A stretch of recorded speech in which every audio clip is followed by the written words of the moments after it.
Hey guys, welcome to the video. I pulled up a random number generator, 1 to 5,000, and it said 41. So that's how I picked this video, because I didn't know which one to do. Probably could have did SCP-96, since it seems like that one's extremely popular, because it is. But no, we're dealing SCP-41. Alright, item number SCP-41, object class safe, special containment procedures. SCP-041 is to be hospitalized at Bio-Research Area 12. Though not a Keter class, should SCP-041's abilities ever propagate beyond the reasonably containable area, the risk of SCP-sensitive information being broadcast to the public remains too great a risk and warrants area-level isolation away from the general populace. SCP personnel wanting to keep their thoughts private are advised to remain outside of a 15-meter radius from SCP-041, beyond the designated red circle on the floor. It is beneficial to mental health of SCP-041 to have a quote-unquote sitter in the room who watches television and concentrates on its programming. This will allow SCP-041 to effectively quote-unquote watch television through the mind of someone else. The optimal sitter is a Class D personnel whose below average intelligence, whose mind does not wander or have more than one train of thought at the same time.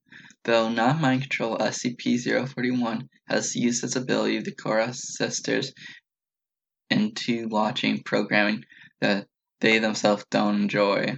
SCP-041's tastes vary between gore/slasher films, having even expressed interest in the quote-unquote snuff and children's programming. Description: SCP-041 is a male human suffering from irreversible damage to his central nervous system, which is believed to have been caused by an infection of a rare strain of bacterial meningitis.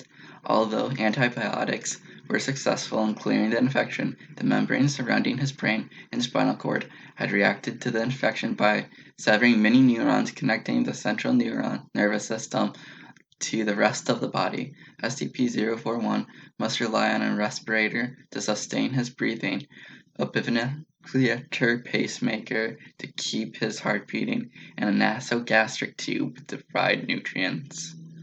Visually, SCP-041 appears to be in persistent vegetative state. However, observers in the presence of SCP-041 begin to realize that their thoughts, along with everyone else's in about a 10-meter radius from SCP-041, are broadcast in a semi-audible fashion. Aside from being the source, SCP-041 is also capable of broadcasting his own thoughts to those present. Anyone forming an idea using words will have those thoughts unwillingly transmitted to others in this range as mind audible speech, as it's called, which cannot be recorded by any unknown equipment. Correction, see Addendum 01.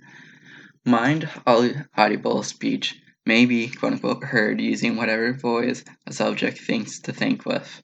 Most typically, this is the subject's normal voice. See Document 01. Visual thoughts and images are broadcast as well, but are not received as readily.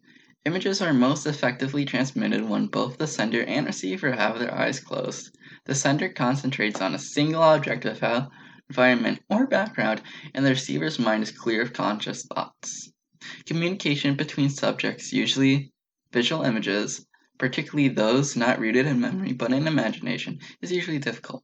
The sender typically has trouble conceiving a highly detailed mental object from a single point of view, while the receiver will often try to fill in the gaps with missing information, ultimately resulting in the receiver seeing a different image from what was sent. The most difficult imagery to be successfully broadcast appears to be a person's face, particularly if the image is one person in motion.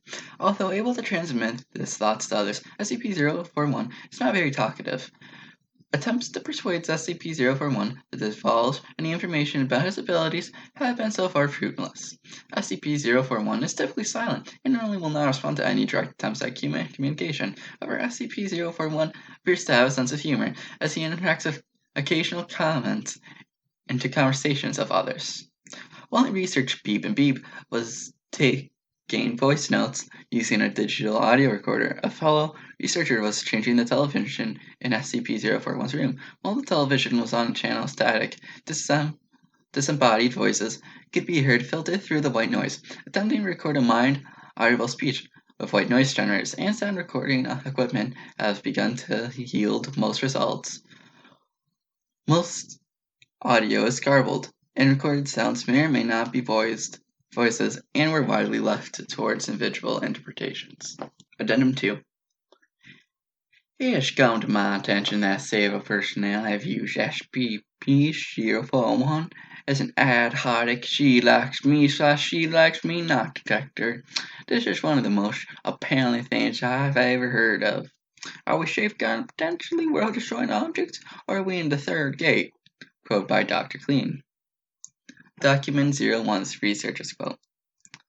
You know, the first time I was in that room with Canton 41, I kept hearing this singing. It was this little girl's voice singing some kid's song. It wasn't the TV, and it definitely wasn't the radio. It was in our heads, So I think, if I was stuck in bed without anything else to do, I'd sing like a little girl too.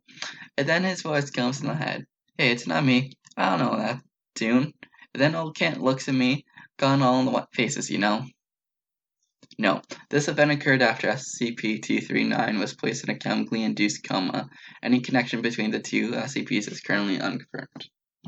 Hope you guys enjoyed that YouTube video. If you like more, please check out some of my other stuff, like and subscribe, or some little girl will start saying to you. But I'll see you guys in the next one. Goodbye.